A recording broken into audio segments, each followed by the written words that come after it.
Hello, नमस्कार, जय हिंद। आप सभी का इस मेजर कोचिंग क्लासेज के डिजिटल प्लेटफॉर्म पर हार्दिक स्वागत है।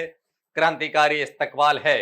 राजस्थान जीके की उस बेहतरीन श्रृंखला राजस्थान जिला दर्शन, जिसके अंदर नया राजस्थान नए जिले पर आधारित उन नवीनतम 50 जिलों पर आधारित जो अपनी एक बेहतरीन श्रृंखला चल रही है, जिसमें राजस्थान के प्रत्येक जिले की भूगोल, प्रत्येक जिले का इतिहास, कला, संस्कृति तथा पॉलिटी तथा कुछ करंट अफेयर्स के महत्वपूर्ण तथ्यों के साथ एक जिले का निचोड़ अपन एक ही क्लास के अंदर पूरा करते हैं। पहले थ्योरिकल रूप से पढ़ते हैं, उसके बाद कुछ महत्वपूर्ण प्रत्येक जिले का 15 से 20 क्वेश्चन मैं आपके सामने लाता हूं, जो एग्जाम में बनने की पूरी संभावना रखते हैं। और आप पूरी क्लास सुनने के बाद आप खुद का मूल्यांकन कर पाते हैं कि कितनी क्लास समझ में आई, किस टाइप का इस पढ़ाने के बाद किस टाइप के क्वेश्चन बनते हैं, और अब ज्यादा से ज्यादा क्वेश्चन किस प्रकार राइट किए जा सकते हैं। उन सभी बातों को ध्यान में रखते हुए ये आपके सामने। और आज अपन जिला पढ़ेंगे। पिछली क्लास के अंदर अपन ने 3 जिले पूरे कर लिए हैं। सबसे पहले अपन ने बीकानेर संभाग शुरू किया। बीकानेर संभाग में सबसे पहले अपन ने पढ़ा बीकानेर, उसके बाद गंगानगर, उसके बाद अनूपगढ़, और अब अपन पढ़ रहे हैं आज हनुमानगढ़। कौन सा जिला पढ़ेंगे? आज अपन पढ़ेंगे हनुमानगढ़। हनुमानगढ़ से संबंधित हर एक इंपॉर्टेंट तथ्य पढ़ेंगे, जो बीएसटीसी, पीटीईटी, पशु परिसर, सीटी, पटवार, वीडियो, राजस्थान सरकार द्वारा आयोजित करवाई जाने वाली उन तमाम भर्ती परीक्षाओं के लिए रामबाण साबित होगी। आप बिल्कुल नोटबुक और अपना पेन हाथ में ले लीजिएगा और सारे अति महत्वपूर्ण तथ्यों को नोट करते जाइएगा। तो चलिएगा शुरू करते हैं आज की क्लास को। ये आपके सामने हनुमानगढ़, ये देखिए क्या है स्थिति हनुमानगढ़ की, देख लीजिए। ये आपके सामने हनुमानगढ़ का मानचित्र है। यह हनुमानगढ़ के प्रमुख उपखंड और तहसीलें कौन कौन सी है? सांगरिया, हनुमानगढ़ खुद, पीलीबंगा, टिब्बी, रावतसर, पल्लू, नौर। ये जो क्षेत्र है ये हनुमानगढ़ के प्रमुख स्थान है। अब बात करें हनुमानगढ़ की, तो हनुमानगढ़ कपास उत्पादन में अग्रणी है, यानी सर्वाधिक कपास का उत्पादन राजस्थान के किस जिले में होता है? तो वो हनुमानगढ़ में होता है। नाली नस्ल की भेड़ का प्रजनन केंद्र, नाली नस्ल की भेड़ का प्रजनन केंद्र भी कहाँ है? नाली नस्ल की भेड़ का प्रजनन केंद्र भी हनुमानगढ़ में है। और पोटास के भंडार, हनुमानगढ़ में कौन सा खनिज पाया जाता है? तो हनुमानगढ़ में पोटास के भंडार। कौन से खनिज के प्रसिद्ध भंडार है? तो पोटास के। बात की जाए पीलीबंगा, तो पीलीबंगा और कालीबंगा और रंगमहल 3 सभ्यताएं, इसको सभ्यताओं का संरक्षण स्थल या सभ्यताओं का स्थल कहा जाता है हनुमानगढ़ को, क्योंकि हनुमानगढ़ में पीलीबंगा, कालीबंगा और रंगमहल 3 प्रमुख सभ्यताएं हैं। पल्लू की मैं बात करूं तो ब्राह्मणी माता का मंदिर, ब्राह्मणी माता का मंदिर पल्लू में है। और बात की जाए टिब्बी, सांगरिया, गग्गर नदी का राजस्थान में प्रवेश टिब्बी नामक स्थान तलवाड़ा गांव से होता है। गग्गर नदी का और इंदिरा गांधी का राज्य में प्रवेश खारा गांव, टिब्बी तहसील। गग्गर नदी और इंदिरा गांधी दोनों हनुमानगढ़ जिले से राजस्थान में प्रवेश करती है। यदि बात करें किसकी, गग्गर नदी की, तो तलवाड़ा गांव टिब्बी तहसील से, और इंदिरा गांधी की बात करें तो खारा गांव टिब्बी तहसील से। रावतसर की बात की जाए तो राज्य का एकमात्र पक्षी अभ्यारण्य बनना प्रस्तावित है। राज्य का एकमात्र पक्षी अभ्यारण्य, एकमात्र गोवंश अभ्यारण्य प्रस्तावित बीकानेर में है, अपन ने पढ़ा था। और एकमात्र कृषि अभ्यारण्य कहाँ प्रस्तावित है? बड़ोपल में, क्योंकि यह एक प्रकार की यहाँ पर सैम की समस्या हो गई है। पानी जो इंदिरा गांधी नहर का पानी है, जो जमीन के अंदर धस नहीं रहा है, जमीन दलदल सी हो गई है। सैम की समस्याओं के कारण यहाँ पक्षी अभ्यारण्य बनना प्रस्तावित है। बात की जाए नौर, तो नौर के अंदर एशिया की सबसे बड़ी सब्जी मंडी, एशिया की सबसे बड़ी सब्जी मंडी, एक अपन ने पढ़ा था सबसे एशिया की सबसे बड़ी मोठ मंडी, वो थी नोखा बीकानेर के अंदर। और एक अपन ने पढ़ी थी मूंगफली मंडी, वो भी थी लूणकरणसर बीकानेर के अंदर। और यहां अपन पढ़ रहे हैं हनुमानगढ़ में किसकी? चना की, यानी एशिया की सबसे बड़ी चना मंडी नौर में है। गोवत्स परिपालन केंद्र, जहां राठी गाय के अनुसंधान केंद्र है और राठी नस्ल की गाय का प्रजनन केंद्र, गोवंश परिपालन केंद्र यहां पर स्थित है नौर में। भादरा भी हनुमानगढ़ का एक उपखंड तहसील है। तो यह है हनुमानगढ़ का सामान्य सी भौगोलिक दृष्टि आपके सामने। अब बात करें हनुमानगढ़ से संबंधित, सबसे पहले बात करते हैं हनुमानगढ़ का प्राचीन नाम। हनुमानगढ़ का प्राचीन नाम क्या था? तो हनुमानगढ़ का प्राचीन नाम था भटनेर। हनुमानगढ़ का प्राचीन नाम क्या है? हनुमानगढ़ का प्राचीन नाम भटनेर है। क्या है लाडलों? हनुमानगढ़ का प्राचीन नाम भटनेर है। इसके अलावा आपको मैंने बताया युद्ध प्रदेश पता होगा। युद्ध प्रदेश के अंदर कौन कौन आता है? मैंने पिछली क्लासों में भी बताया युद्ध प्रदेश।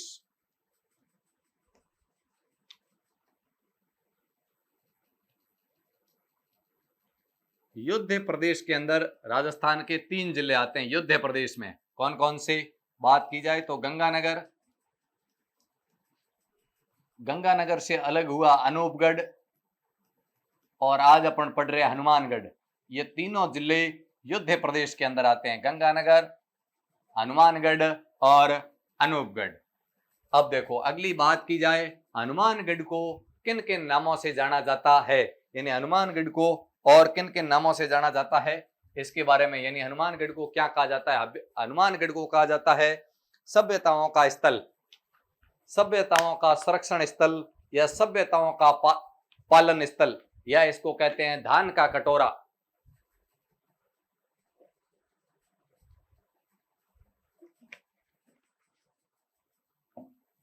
देखो क्या कहा जाता है? सभ्यताओं का संरक्षण स्थल। हनुमानगढ़ को सभ्यता का संरक्षण स्थल, सभ्यता का संरक्षण स्थल या सभ्यता का पालन स्थल, क्योंकि राजस्थान में सबसे ज्यादा सभ्यताएं कहीं मिली है तो वो कहाँ मिली है? वो मिली है हनुमानगढ़ में। इसके अलावा इसको कहते हैं फलों की टोकरी। क्या कहते हैं? फलों की टोकरी, फलों की टोकरी। इसके अलावा इसको कहते हैं धान का कटोरा। अन्न का कटोरा तो किसे कहते हैं? अन्न का कटोरा कहते हैं गंगानगर को, जबकि धान का कटोरा किसे कहते हैं? धान का कटोरा कहते हैं हनुमानगढ़ को। ये अलग अलग बातें हैं, ध्यान रखना। अन्न गंगानगर है और धान कौन है? हनुमानगढ़ है। अब बात की जाए संस्थापक, तो सन 1805 के अंदर, 1805 में सूरत सिंह ने, 1805 में किसने? महाराजा, 1805 के अंदर महाराजा सूरत सिंह ने, महाराजा सूरत सिंह ने मंगलवार के दिन, महाराजा सूरत सिंह ने मंगलवार के दिन भटनेर दुर्ग पर कब्जा करके इसका नाम हनुमानगढ़ रखा। भटनेर दुर्ग पर कब्जा करके इसका नाम हनुमानगढ़ रखा।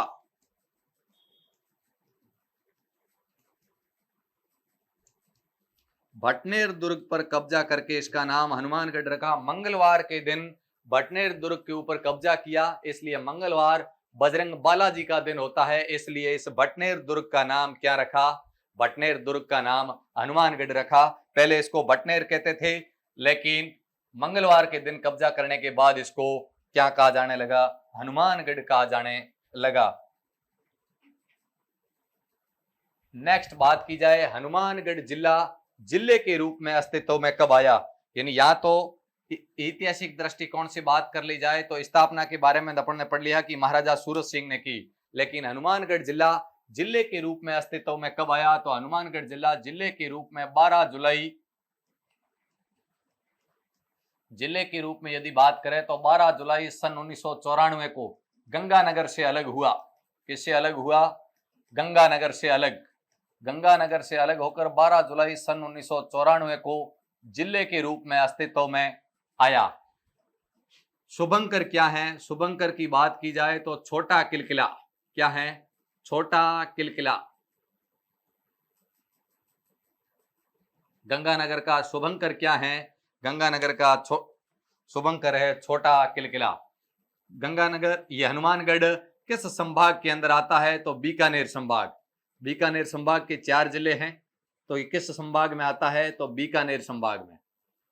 बात किया जाए कि हनुमानगढ़ के आरजे नंबर कितने हैं, तो आरजे नंबर 31, आरजे नंबर 31 है। बात की जाए सीमाओं की, हनुमानगढ़ की सीमाएं किन किन से मिलती है, हनुमानगढ़ की सीमाएं बात की जाए तो हनुमानगढ़ से अंतरराज्यीय सीमा, अंतरराष्ट्रीय सीमा तो हनुमानगढ़ मिलाता नहीं है, अंतरराज्यीय सीमा। और दूसरी बात की जाए जिले, पहले आपको मैं मानचित्र के अंदर हनुमानगढ़ कहाँ है राजस्थान के अंदर इस दिखा देता हूं। ये देखो, ये है अपना नया नवेला राजस्थान। देखो यहां अपना हनुमानगढ़ स्थित है, यहां ये है अपना हनुमानगढ़।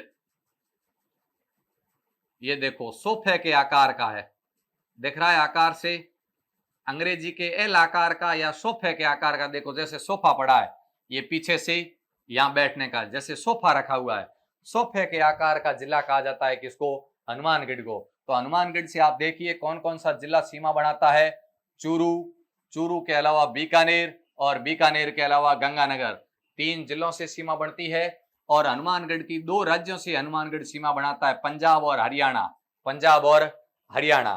तो देखिए यदि बात की जाए जिलों की, कौन कौन से जिले से सीमा बनाता है, कौन कौन से राज्य से सीमा बनाता है, तो पंजाब और हरियाणा। किन किन से सीमा बनाता है, पंजाब व हरियाणा, पंजाब व हरियाणा। और किन किन जिलों से सीमा बनती है, अभी अपन ने देखा गंगानगर, बीकानेर, गंगानगर, बीकानेर व चूरू, गंगानगर, बीकानेर व चूरू, 3 जिलों से हनुमानगढ़ की सीमा लगती है। चलिएगा नेक्स्ट बात करते हैं आगे। ये आपके सामने मैंने मानचित्र बता दिया। अब अपन बात करते हैं हनुमानगढ़ से रिलेटिव कुछ ज्योग्राफिकल दृष्टिकोण से, यानी भूगोल के संदर्भ में कुछ महत्वपूर्ण तथ्य पढ़ते हैं। सबसे पहले बात की जाए तो जलवायु, जलवायु का मैं आपको बाई मैप हर जिले का बताता हूं, इसका भी दिखा देता हूं। ये अपने सामने एक तो राजस्थान का भारतीय जलवायु वर्गीकरण कोपेन के अनुसार, थॉर्नवेट के अनुसार और टिवार्था के अनुसार। देखो यहां पर अपना हनुमानगढ़ है, ये है अपना हनुमानगढ़, और यहां आप देखोगे, देखो यहां तक हो गया कौन सा, शुष्क जलवायु प्रदेश। जबकि यहां से लेके यहां तक, यहां से होते हुए आप देखोगे बाड़मेर, सांचौर, बालोतरा, जालोर, पाली, जोधपुर ग्रामीण, नागौर, डीडवाना, कुचामन, सीकर, नीम का थाना, झुंझुनू और चूरू, हनुमानगढ़ और गंगानगर और अनूपगढ़, ये जिले किसके अंदर आ रहे हैं, ये सारे के सारे जिले अर्ध शुष्क जलवायु प्रदेश में आ रहे हैं। किस में आ रहे हैं, अर्ध शुष्क जलवायु प्रदेश के अंदर आ रहे हैं। और इधर बात की जाए कोपेन के अनुसार, तो कोपेन के अनुसार हनुमानगढ़ शुष्क में शामिल किया जा रहा है, BWHW के अंदर। और बात की जाए यदि थॉर्नवेट के अनुसार, तो थॉर्नवेट के अनुसार DBW, पूरा बीकानेर संभाग की यदि बात की जाए तो DBW के अंदर ही आ रहा है। और इधर बात की जाए यदि टिवार्था के अनुसार, तो टिवार्था के अनुसार किस में आ रहा है, BHS में, किस में आ रहा है, BHS के अंदर आ रहा है। तो चलिएगा किस प्रकार की जलवायु पाई जाती है, तो शुष्क, शुष्क जलवायु, अर्ध शुष्क। कौन सी जलवायु पाई जाती है, अर्ध शुष्क।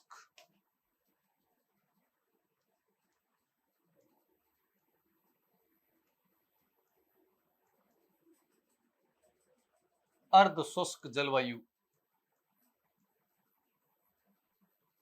यदि बात की जाए कोपेन के अनुसार, थॉर्नवेट के अनुसार और टिवार्था के अनुसार कौन कौन सी जलवायु पाई जाती है, तो कोपेन के अनुसार BWHW, BWHW, थॉर्नवेट के अनुसार DBW, और टिवार्था के अनुसार BHH जलवायु पाई जाती है। मिट्टी की यदि बात की जाए तो देखो ये पश्चिमी राजस्थान का जिला है, तो रेतीली या मरुस्थलीय मिट्टी, रेतीली या मरुस्थलीय मिट्टी पाई जाती है, रेतीली या मरुस्थलीय मिट्टी पाई जाती है। और बात की जाए कृषि विभाग के अनुसार कौन सी मिट्टी पाई जाती है, तो रेवेरिया, कौन सी मिट्टी पाई जाती है? कृषि विभाग के अनुसार यदि बात की जाए तो रेवेरिया या जेम्सोप्रम। इस मिट्टी का दूसरा नाम यदि मैं बात करूं, साइरोजेम्स। क्या है? साइरोजेम्स। रेवेरिया या साइरोजेम्स मिट्टी पाई जाती है। रेवेरिया या साइरोजेम्स मिट्टी। ये आपके सामने जलवायु और मिट्टी से संबंधित हनुमानगढ़ की बात करें तो अर्ध शुष्क जलवायु प्रदेश है और रेवेरिया या साइरोजेम्स मिट्टी हनुमानगढ़ जिले के अंदर पाई जाती है। चलिएगा आगे की ओर बात करते हैं। ये आपके सामने मैंने जलवायु वर्गीकरण दिखा दिया। अब अपने सामने आ गया है कृषि। हनुमानगढ़ का कृषि के अंदर क्या योगदान है? कृषि के संदर्भ में बात करें तो हनुमानगढ़ कपास,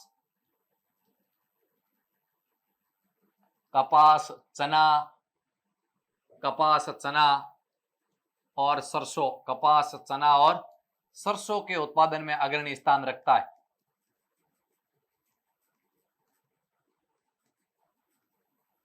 बात की जाए कपास, किसकी बात की जाए? कपास में यदि कपास के संदर्भ में मैं बात करूं कपास, तो राजस्थान में सर्वाधिक उत्पादन, यानी हनुमानगढ़ के अंदर राजस्थान में सर्वाधिक उत्पादन किसका होता है? राजस्थान में कपास का सर्वाधिक उत्पादन कहां होता है? यदि आपको पूछे तो हनुमानगढ़ में होता है।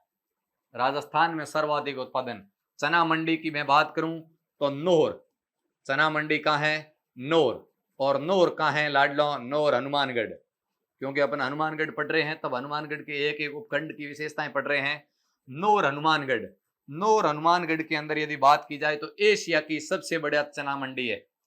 एशिया की सबसे बड़ी चना मंडी, एशिया की सबसे बड़ी चना मंडी।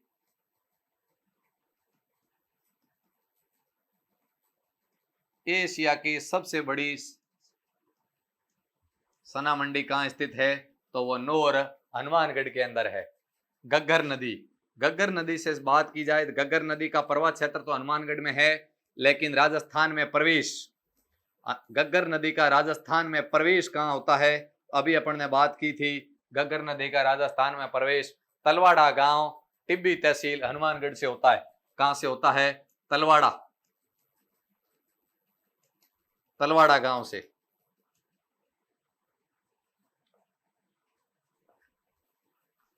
राजस्थान में प्रवेश कहां से होता है? गग्गर नदी के यदि प्रवेश की बात की जाए तो ये होता है। और तलवाड़ा झील, तलवाड़ा झील यदि आपको पूछे कहां स्थित है तो तलवाड़ा झील हनुमानगढ़ में। तलवाड़ा झील कहां स्थित है? तो हनुमानगढ़ में है, गग्गर नदी पर। किस नदी पर है? हनुमानगढ़ में गग्गर नदी पर है। हनुमानगढ़ में स्थित गग्गर नदी पर तलवाड़ा झील है। तो देखो इंपॉर्टेंट तथ्य आपको क्या ध्यान रखना है? राजस्थान में कपास का सर्वाधिक उत्पादन कहां होता है? एशिया की सबसे बड़ी चना मंडी कहां है? गग्गर नदी का प्रवेश राजस्थान में किस जिले से होता है? राजस्थान के अंदर कौन से जिले से प्रवेश होता है? तो ये भी आपको ध्यान रखना है, कौन से जिले से होता है? हनुमानगढ़ से होता है। ये सारी बातें एग्जाम की दृष्टि से वेरी वेरी इंपॉर्टेंट तथ्य है। चलिएगा नेक्स्ट आपके सामने है इंदिरा गांधी और सिद्धमुख नहर या राजीव गांधी नहर परियोजना हनुमानगढ़ जिले के संदर्भ में यदि बात की जाए।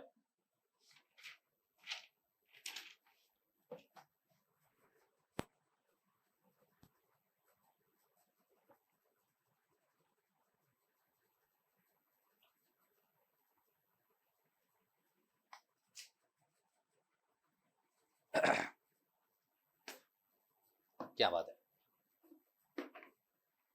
अब देखो आईएनजीपी की मैं बात करूं, आईएनजीपी तो देखो इंदिरा गांधी नहर परियोजना राजस्थान में प्रवेश, राजस्थान में प्रवेश कहां करती है?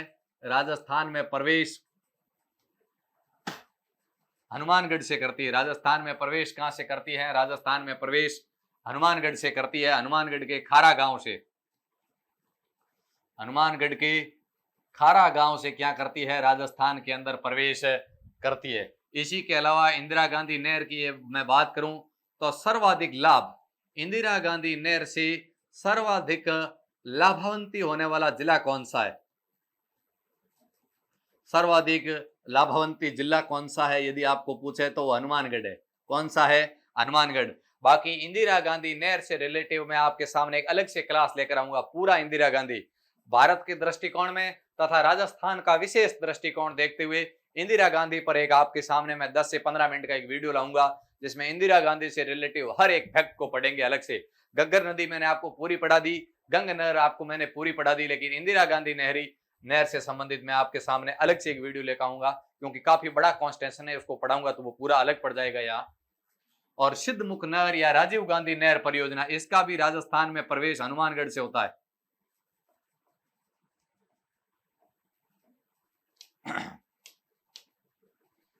राजस्थान में प्रवेश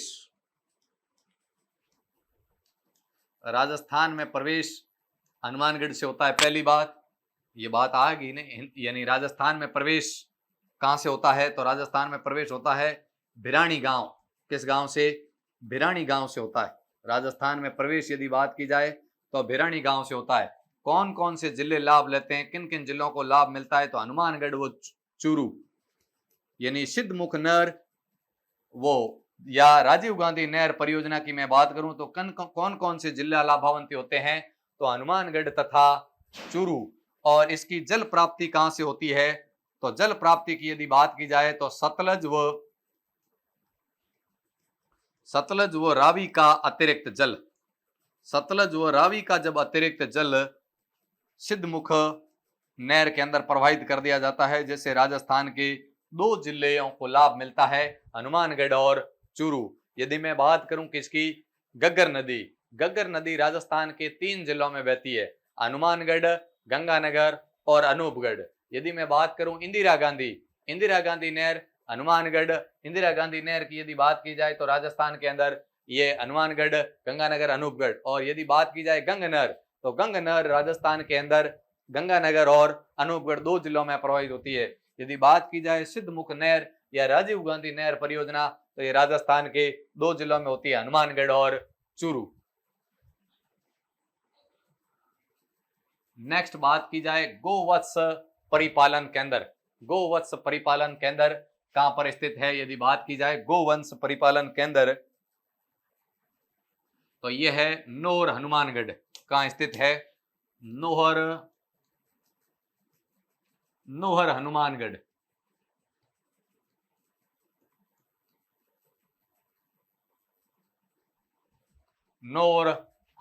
नोहर हनुमानगढ़। और यहां पर क्या है? राठी नस्ल का प्रजनन केंद्र है। राठी नस्ल जो गाय हैं, राठी नस्ल का प्रजनन केंद्र। राठी नस्ल का क्या है? यहाँ पर राठी नस्ल का प्रजनन केंद्र है। और इसके अलावा खनिज में यदि बात की जाए तो पोटास के भंडार, खनिज में यदि बात की जाए तो हनुमानगढ़ के अंदर पोटास के भंडार मिले हैं। और इसके अलावा हाल ही में जिप्सम के भंडार भी मिले हैं। हाल ही में जिप्सम के भंडार भी मिले।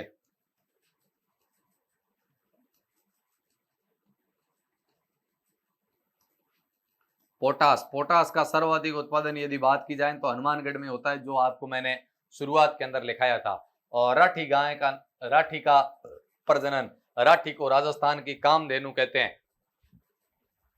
चलिएगा नेक्स्ट बात की जाए भटनेर दुर्ग। वेरी एग्जाम की दृष्टि से यदि बात की जाए तो वेरी इंपॉर्टेंट तथ्य है भटनेर। अब देखो भटनेर का निर्माण किसने करवाया? भटनेर का निर्माण किसने करवाया? तो भटनेर का निर्माण करवाने वाले थे भूपत भाटी। कौन थे? भूपत भाटी ने।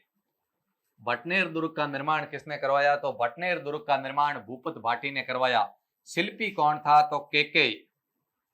शिल्पी कौन था? शिल्पी केके था, कलाकार शिल्पी। उपनाम इसको क्या कहते हैं? उत्तरी सीमा का प्रहरी। राजस्थान की उत्तरी सीमा का प्रहरी कहते हैं। भटनेर दुर्ग को राजस्थान का उत्तरी सीमा का क्या कहा जाता है? प्रहरी कहा जाता है।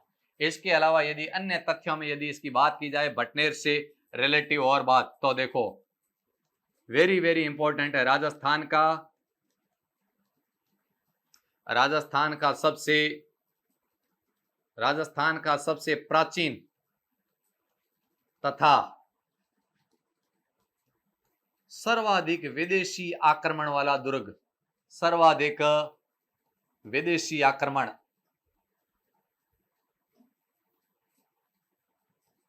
आक्रमण झेलने वाला दुर्ग।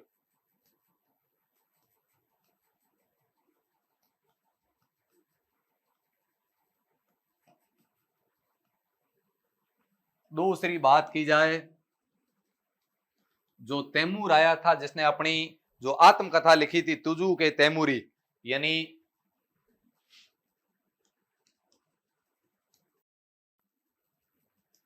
तैमूर ने अपनी आत्मकथा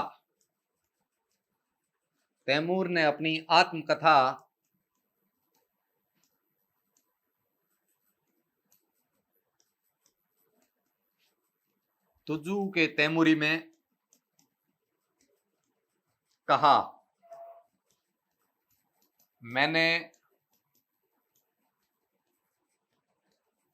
इससे मजबूत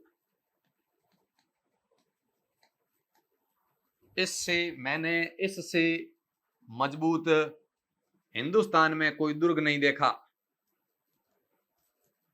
हिंदुस्तान में कोई दुर्ग नहीं देखा।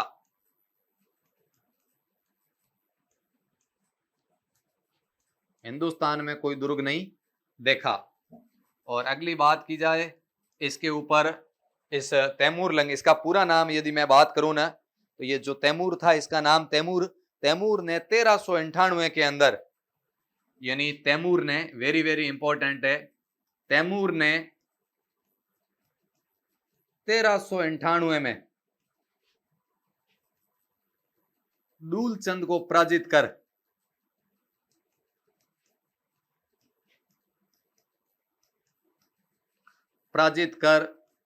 कत्लेआम किया।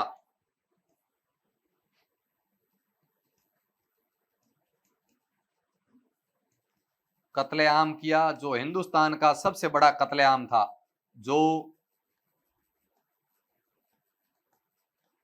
जो हिंदुस्तान का सबसे बड़ा कत्लेआम था, हिंदुस्तान का सबसे बड़ा कत्लेआम, इतना कत्लेआम कहीं नहीं हुआ था।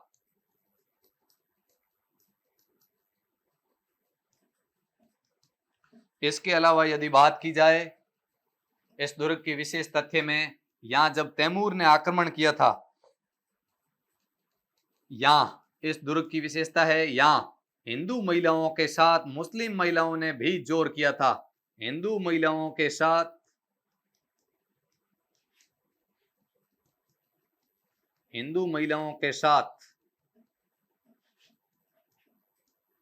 मुस्लिम महिलाओं ने भी क्या किया था? हिंदू महिलाओं के साथ मुस्लिम महिलाओं ने भी जोर किया। ये इसकी प्रमुख विशेषता है,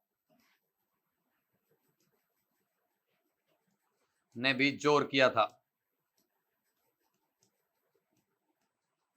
और उसके बाद ये भटनेर, उसके बाद 1805 के अंदर सूरत सिंह ने यहां कब्जा करके इसका नाम हनुमानगढ़ रखा। 1805 में सूरत सिंह ने कब्जा कर, मंगलवार के दिन कब्जा कर इसका नाम हनुमानगढ़ रखा। इसका नाम हनुमानगढ़ रखा। यह है इस भटनेर दुर्ग से संबंधित कुछ महत्वपूर्ण बातें आपके सामने। देखिए, यहां बात की जाए भटनेर दुर्ग की, किसकी? ये आपके सामने पूरा भटनेर दुर्ग है। भटनेर दुर्ग भूपत भाटी ने बनाया। किसने बनाया? भूपत भाटी, जो घग्गर नदी के किनारे है। कहां पर स्थित है लाडलो? इसकी यदि बात की जाए स्थित कहां है, तो घग्गर नदी के किनारे।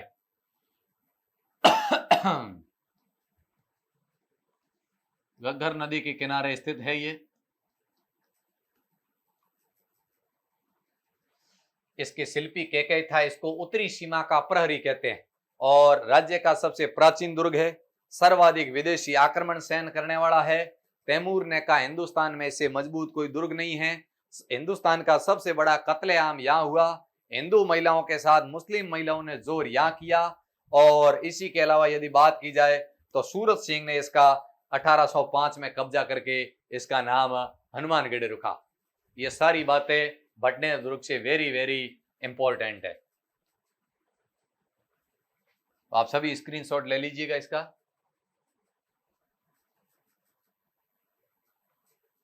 चलिएगा नेक्स्ट बात करते हैं गोगा मेडी। तो देखो पहली बात तो गोगा मेडी है कहां। गोगा मेडी की बात की जाए तो नोहर, गोगा मेडी कहां स्थित है तो नोहर, यानी नोहर हनुमानगढ़, नोहर हनुमानगढ़ में ही है।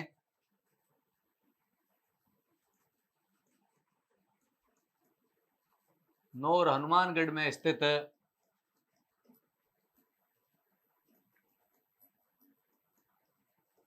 गोगा जी की समाधि को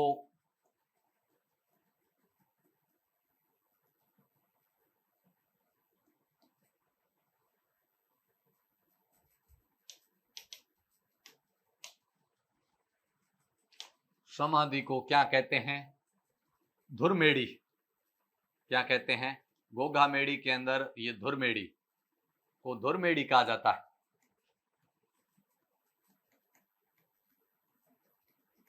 अगली बात की जाए कि इसका निर्माण किसने करवाया, गोगा मेड़ी का निर्माण किसने करवाया था, तो फिरोज शाह तुगलक ने, फिरोज शाह तुगलक ने, फिरोज शाह तुगलक ने। गोगा मेड़ी का निर्माण किसने करवाया, तो फिरोज शाह तुगलक ने करवाया। वर्तमान स्वरूप किसने दिया, तो महाराजा गंगा सिंह ने, महाराजा गंगा सिंह ने। वर्तमान जो बनी हुई है बाबर अकबर नुमा, ये महाराजा गंगा सिंह ने बनाई। मेला कब लगता है, तो भाद्रपद कृष्ण नवमी, भाद्रपद कृष्ण नवमी, उस दिन गोगा नवमी कहते हैं उसको। भाद्रपद कृष्ण नवमी या गोगा नवमी के दिन गोगा मेड़ी में क्या लगता है, मेला लगता है। पुजारी क्या कहलाता है, सायल कहलाता है। गोगा जी का पुजारा क्या कहलाता है, सायल। क्या कहलाता है, सायल कहलाता है पुजारी। हिंदू मुस्लिम दोनों पूजते हैं गोगा जी को। इसके अलावा यदि बात की जाए गोगा मेड़ी यानी यदि बात की जाए तो ये जो बनी हुई है ना गोगा मेड़ी, गोगा मेड़ी पर बिस्मिल्लाह अंकित है। क्या अंकित है,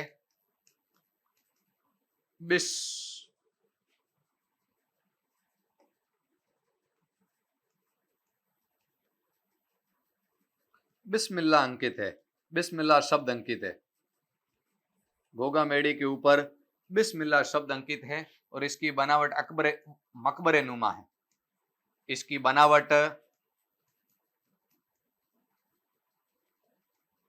मकबरे नुमा है।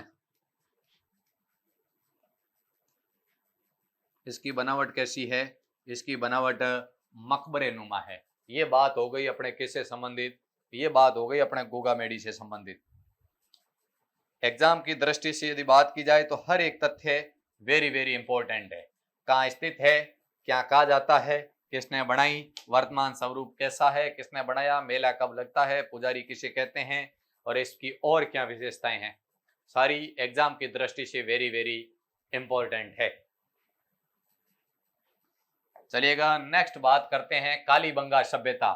कालीबंगा सभ्यता किस जिले में है, कालीबंगा सभ्यता कौन से जिले में है, तो जिले की बात की जाए तो हनुमानगढ़।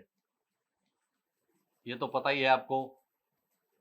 हनुमानगढ़ में नदी कौन सी है, नदी घग्गर नदी। कौन सी नदी है, घग्गर नदी।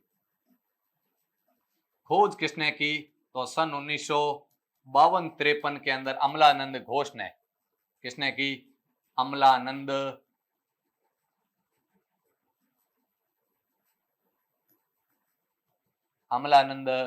घोष ने। और उत्खनन करता कौन है, तो बीबी लाल तथा बीके थापर। बीबी लाल तथा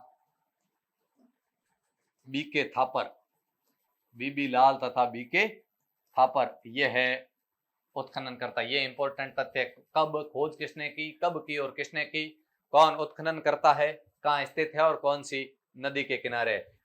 ये दोनों की दोनों यदि सारी बात घग्गर नदी पे है घग्गर नदी और हनुमानगढ़ जिला। पीलीबंगा, रंगमहल, पीलीबंगा, रंगमहल, कालीबंगा, ये सारी की सारी कहाँ स्थित है। बाकी साक्ष्य कहाँ मिले ये आपकी इतिहास की क्लास आप जब पढ़ोगे तो पूरी बात आ जाएगी, कौन कौन से साक्ष्य मिले। कालीबंगा का अर्थ है काले रंग की चूड़ियां, ये सारी बात है। यहाँ स्वास्तिक मिला है, जो भी जितने भी साक्ष्य मिले हैं वो बातें आपको कंठस्थ करनी है। स्वामी केशवानंद स्मारक संग्रहालय, ये सांगरिया में है। कहाँ है? सांगरिया। सांगरिया हनुमानगढ़ में पड़ता है, सांगरिया हनुमानगढ़।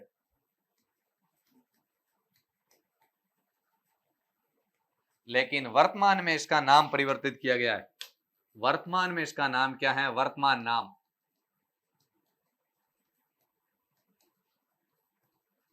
तो वर्तमान नाम है सर छोटू राम, सर छोटू राम स्मारक संग्रहालय।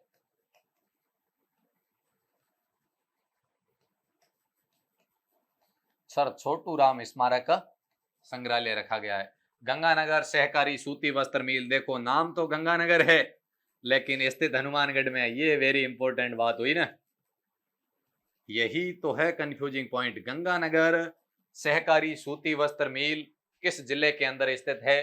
तो गंगानगर सहकारी सूती वस्त्र मिल हनुमानगढ़ जिले के अंदर स्थित है। चलिएगा, ये थी अपने कुछ इंपॉर्टेंट तथ्य। अब हनुमानगढ़ से रिलेटिव एग्जामों के अंदर पूछे हुए प्रश्न या पूछे जाने के लायक इंपॉर्टेंट, जिसकी जो सिलेक्टिव क्वेश्चन है, जिसकी संभावना राजस्थान की उन तमाम भर्ती परीक्षाओं में पूछने की है, उन क्वेश्चनों के ऊपर अपन डिस्कस करते हैं। पहला क्वेश्चन है हनुमानगढ़ जिले की स्थापना कब हुई? हनुमानगढ़ जिले की स्थापना कब हुई? 10 अप्रैल 1991, 12 जुलाई 1994, 19 जुलाई 1997 या 15 अप्रैल 1982। तो हनुमानगढ़ जिले की स्थापना की बात की जाए तो 12 जुलाई 1994।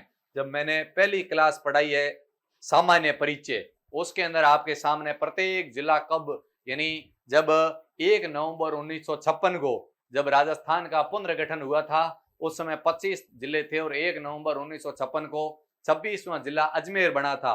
और उस 26वें के बाद में 27वां, 28वां, 29वां, 30वां, 31वां, 32वां और 33वां प्रतापगढ़, और 33 के बाद 17 अब और नए बन गए हैं 50। पूरे 50 जिलों के बारे में मैंने आपको डेट सहित बताया था उस क्लास में। जिन्होंने पहली क्लास नहीं देखी वो देख ले, ये सारी डेटें जिला निर्माण के लिए बहुत उपयोगी है। हनुमानगढ़ जिला किस जिले से अलग होकर बनाया गया था? अभी अपन ने बात की थी श्री गंगानगर, श्री गंगानगर से अलग हुआ। हनुमानगढ़ जिला किस से सीमा नहीं बनाता है? गंगानगर से बनाता है, चूरू से बनाता है, बीकानेर से बनाता है, लेकिन झुंझुनू से नहीं बनाता है। अभी बात आई थी हनुमानगढ़ जिला किन राज्यों से सीमा बनाता है? हरियाणा, उत्तर प्रदेश, उत्तर प्रदेश मध्य प्रदेश, मध्य प्रदेश गुजरात, पंजाब हरियाणा। देखो, पंजाब और हरियाणा से तो बनाता है हनुमानगढ़। राजस्थान के 4 ऐसे जिले हैं जो 2-2 राज्यों से सीमा बनाते हैं। पंजाब और हरियाणा से तो कौन बना रहा है? हनुमानगढ़। उसके बाद हरियाणा और उत्तर प्रदेश, हरियाणा और उत्तर प्रदेश से सीमा बनाने वाला है डीग। कौन है? हरियाणा और उत्तर प्रदेश से सीमा बनाता है कौन? डीग। उत्तर प्रदेश और मध्य प्रदेश दोनों से सीमा बनाने वाला है धौलपुर। कौन है? धौलपुर। और मध्य प्रदेश और गुजरात दोनों से सीमा बनाने वाला जिला कौन सा है? बांसवाड़ा। ये वेरी इंपॉर्टेंट तथ्य है। 4 जिले हैं जो 2-2 राज्यों से सीमा बनाते हैं। हनुमानगढ़ जिला किस संभाग में आता है? तो बीकानेर में 4 है और ये चौथा जिला आज अपन पढ़ रहे हैं हनुमानगढ़। हनुमानगढ़ जिला अर्ध शुष्क मैदानी क्षेत्र के किस बेसिन में आता है? अर्ध शुष्क, ये देखो भौतिक प्रदेशों की बात हो रही है। कभी समय मिलेगा तो मैं आपके सामने एक बड़ी क्लास भौतिक प्रदेशों की भी लेकर आऊंगा।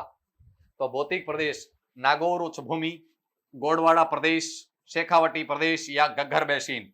तो बिल्कुल हनुमानगढ़ जिला किस में आएगा? हनुमानगढ़ जिला घग्गर बेसिन के अंदर आएगा।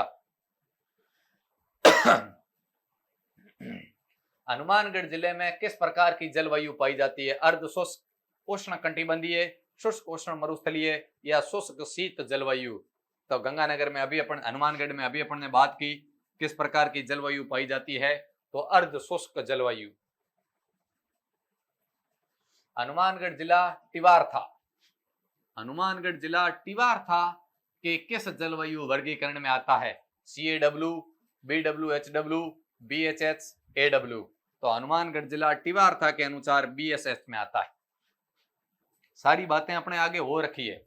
घग्गर नदी राजस्थान के किस जिले से प्रवेश करती है? घग्गर नदी हनुमानगढ़ से। इंदिरा गांधी नहर भी हनुमानगढ़ से। और यदि बात की जाए उसकी जो सिद्धमुख नहर या राजीव गांधी नहर, वो भी हनुमानगढ़ से। और केवल गंगा नहर किससे करती है? गंगानगर से। निम्न में से कौन सी झील हनुमानगढ़ में है? नक्की आप सभी को पता है। नक्की किसके अंदर है? नक्की सिरोही में। पुष्कर किसके अंदर है? पुष्कर की बात की जाए तो अजमेर में। रामगढ़ की बात की जाए तो रामगढ़ बारा में।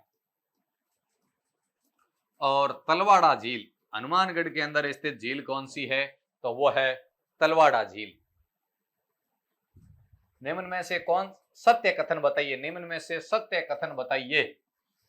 सिद्धमुख परियोजना हनुमानगढ़ एवं चूरू की संयुक्त परियोजना है। सिद्धमुख की बात की जा रही है, किसकी? सिद्धमुख परियोजना। सिद्धमुख परियोजना हनुमानगढ़ और चूरू की संयुक्त परियोजना है। बिल्कुल एकदम राइट है। भाखड़ा नांगल परियोजना से हनुमानगढ़ जिला लाभान्वित होता है। भाखड़ा नांगल परियोजना से हनुमानगढ़ जिला लाभान्वित होता है। हनुमानगढ़ जिले में रावतसर शाखा तथा चौधरी कुंभाराम आर्य लिफ्ट नर्स की सिंचाई की जाती है, या उपयुक्त सभी निम्न में से कौन सा कथन? यानी बिल्कुल हनुमानगढ़ में भाखड़ा नांगल परियोजना से भी लाभ मिलता है। और इंदिरा गांधी की मैं कल आपको क्लास लाऊंगा, तब बताऊंगा, अगली क्लास जब भी टाइम मिलेगा तब लेके आऊंगा। रावतसर शाखा और चौधरी कुंभाराम लिफ्ट नर, रावतसर शाखा और चौधरी कुंभाराम लिफ्ट नर दोनों से फायदा मिलता है। यानी तीनों के तीनों कथन क्या है? एकदम सत्य है। राजस्थान का हनुमानगढ़ जिले में सेम प्रभावित क्षेत्र है। सेम, सेम क्या है? यहाँ इंदिरा गांधी नहर और नहरी क्षेत्र होने के कारण पानी जमीन के अंदर नीचे चट्टानी भाग होने के कारण पानी जमीन में नहीं जा रहा है, दलदली भाग बन गई है, जिसको सेम समस्या बोलते हैं। और सेम समस्या से सबसे ज्यादा जो प्रभावित गांव है वो है बड़ोपल गांव। कौन सा गांव है? बड़ोपल गांव है। और इसके निवारण के लिए नीदरलैंड की सहायता से योजना चलाई जा रही है, इंडो डच परियोजना। किसकी सहायता से? नीदरलैंड, जिसको हॉलैंड भी बोला जाता है। नीदरलैंड की सहायता से। किसकी सहायता से? नीदरलैंड की सहायता से। यहां एक पौधा लगाया जा रहा है जिसको कहते हैं सफेदा। सफेदा लगाकर, सफेदे का पौधा लगाकर नीदरलैंड की सहायता से ये योजना चलाई जा रही है।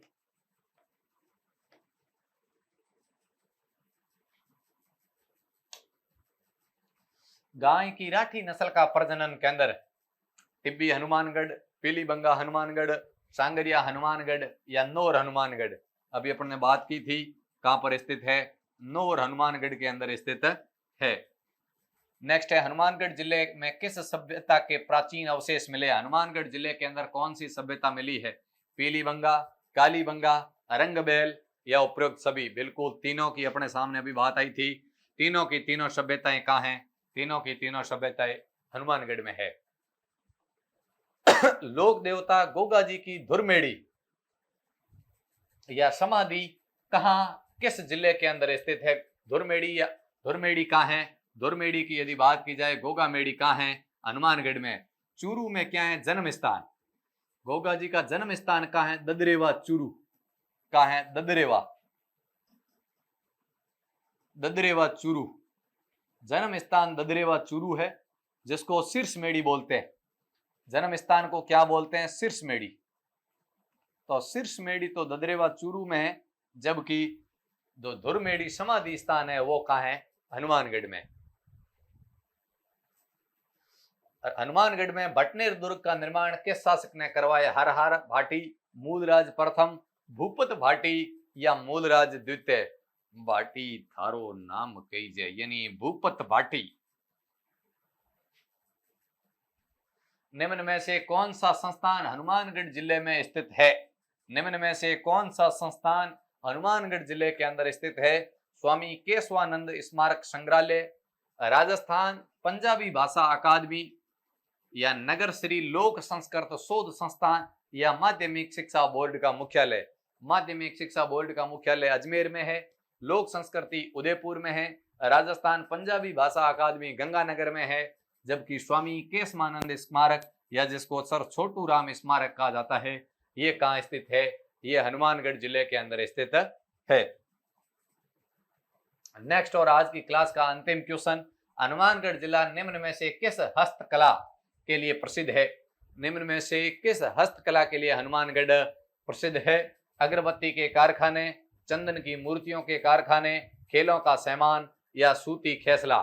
तो हनुमानगढ़ जिला किसके लिए प्रसिद्ध है? इसका जवाब आप कमेंट बॉक्स के अंदर दोगे। इस क्वेश्चन का जवाब आपको मेन कमेंट बॉक्स के अंदर देना है कि हनुमानगढ़ जिला किस हस्तकला के लिए प्रसिद्ध है। इस क्वेश्चन का जब जवाब दोगे तभी मुझे लगेगा कि आपने क्लास पूरी ली है, सेशन को बड़ा ध्यान से पढ़ा है। तो नोट करते जाइएगा, पढ़ते जाइएगा, हमेशा व्यस्त रहो, मस्त रहो, सकारात्मक एनर्जी के साथ पढ़ो और आगे बढ़ो। इसी के साथ अगले जिले को लेकर अपन और मिलेंगे। तब तक के लिए आप सभी को ऑल द बेस्ट। जय हिंद, जय भारत, इंकलाब जिंदाबाद।